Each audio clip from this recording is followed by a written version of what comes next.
If you have a strong team, lean into that team and don't and resist moving away from them. That means over communicating. That means using the phone. That means, especially for, we work with a lot of engineers, a lot of scientists who are introverted by nature. Really resist that urge to kind of stay away and think you can do it, because when you do that, you're missing out on critical interactions and potentially critical data. Over communicate with people.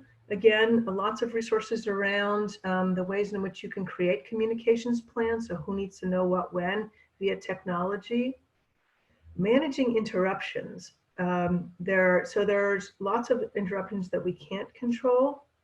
But I think one of the things that's happening is, if you can have office hours, or if your team can sort of sit and say, here's how we're going to use the chat on Teams, or here's how we're going to use Skype for Business, or just even FaceTime chatting, any of those, so that we can find each other, but also having permission to put your head down and actually accomplish a task when you need to.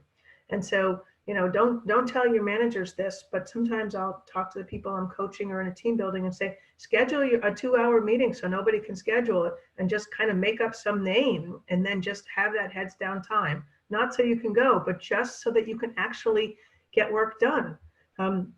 As a total diversion, there's a lot of science that talks about how if your head's down on a task and you keep getting interrupted, because you can call my cell phone, you can find me on Teams, you can find me on this, you can find me on that.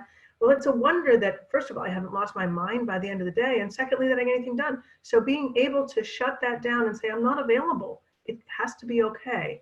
On the other hand, having office hours and being able to say, here's how you can reach out to me, becomes important.